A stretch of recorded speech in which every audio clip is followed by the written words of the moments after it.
to train everybody in the organisation. So it's a little bit of both.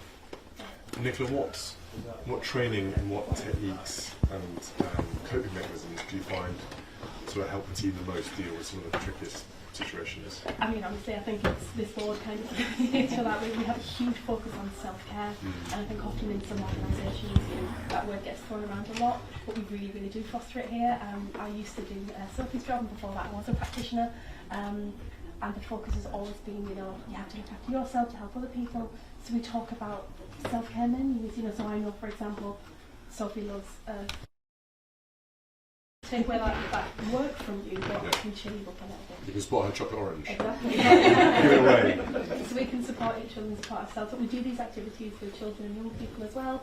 Self-care menus, self-care first aid kits, things like that. So we practice what we preach, basically, don't we? Yeah, it's quite important, isn't it? And we train that to professionals, and they go, I never thought of that. In order to be good at what they do. Some of the kindest people that I've ever met, really. I'm always trying to get practitioners to come and deliver some training as well as part of their role.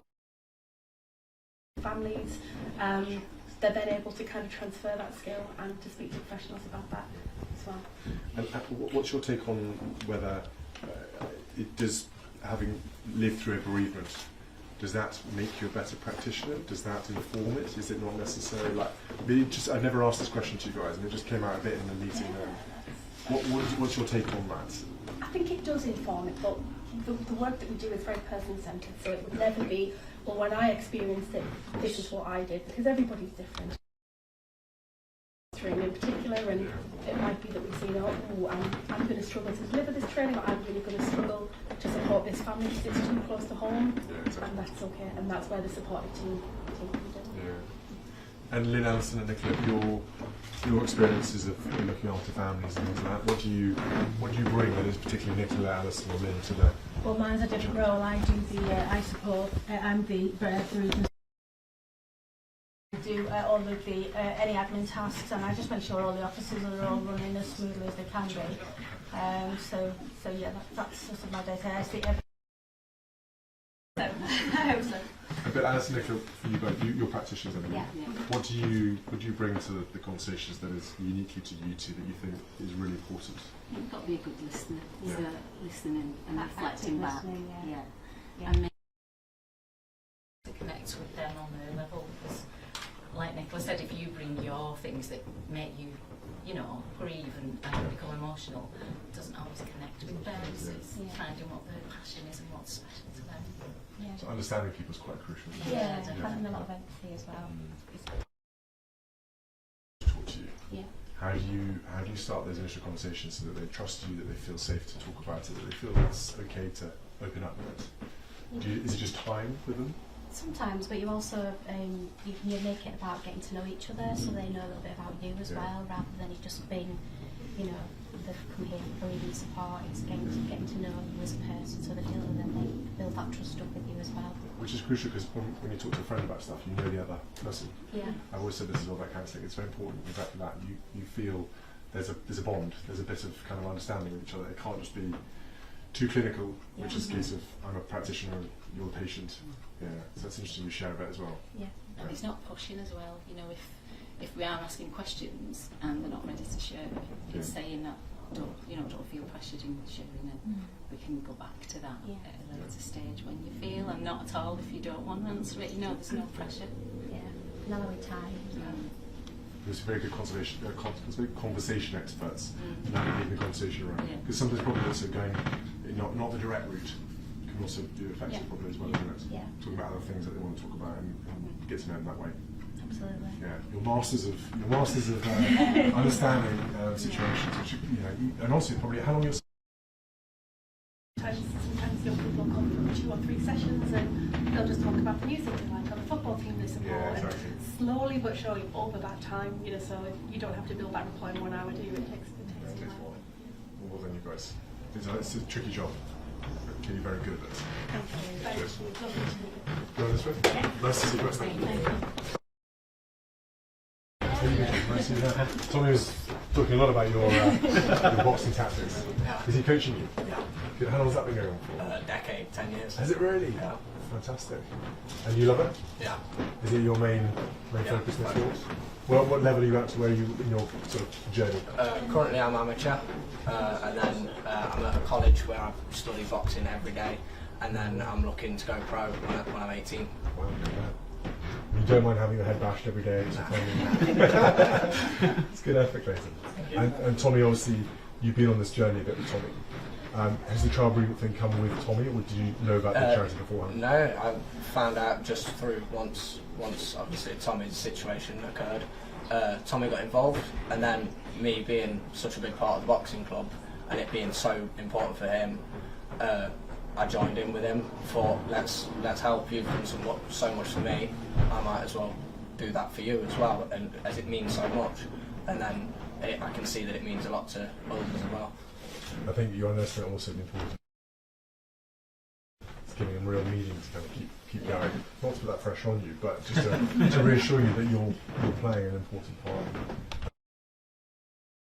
I was trying to keep up. I was like, okay, Tommy, here we go. You like a bit of boxing as well, Dan? No, you know, as in like, don't mind throwing a few punches around at a boxing, you know, but not at your level, Clayton. No. It's exhausting as well. I mean, after like half an hour, you know, panning away, your arms are actually dead. So I leave it to the young boys like you, Clayton. Seb, hello, nice to meet you. Nice to meet you. Finance? So yeah, fundraising, part of the fundraising team. So Steve's been volunteering now for about 11 years, and over that time. Years, yeah. Do you want to talk about what you do, Beryl?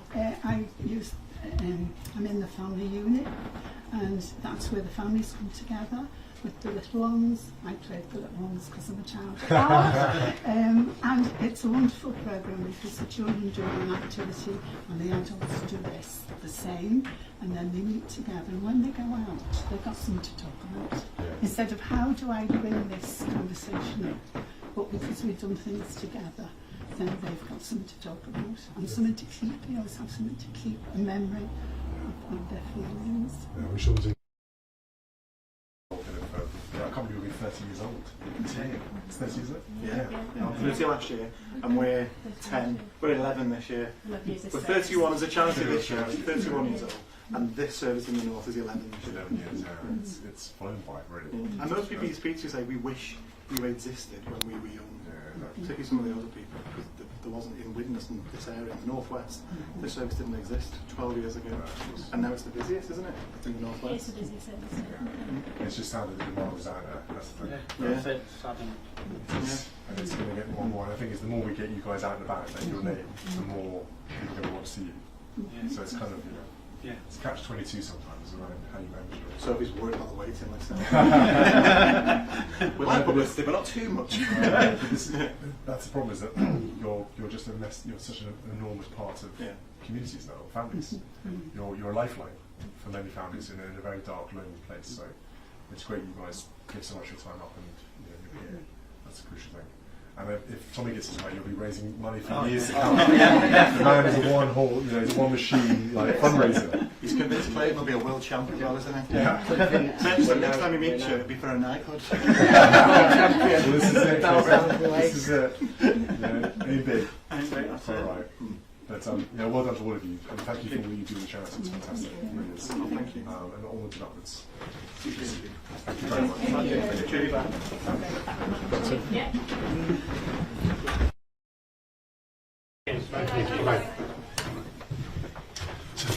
Before you leave, I really wanted to share this with you.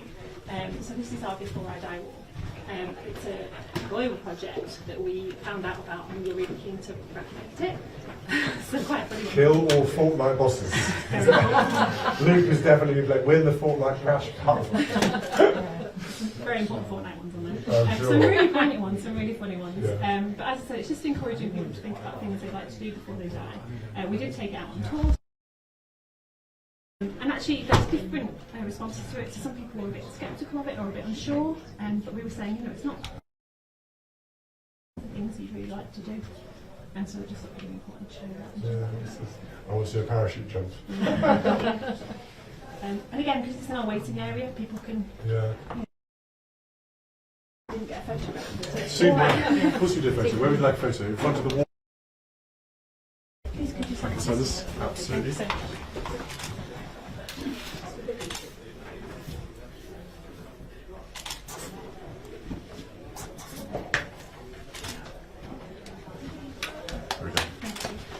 Thank you so much. for meeting. No, lovely to see you all, and obviously you're doing such a terrific job, and we'll talk about how we expand to Wales at some point. And see a few more donors we can bring in to kind of make it possible. So, love the coverage side of it. We need to get to Wales as well. So. But please thank everyone for all the time, and Tommy as well. It's great. So, look after Tommy. Thank you. Thank you. Bye. Bye. Do you think we could maybe get a photo of the guests? I would have thought so. Is that okay?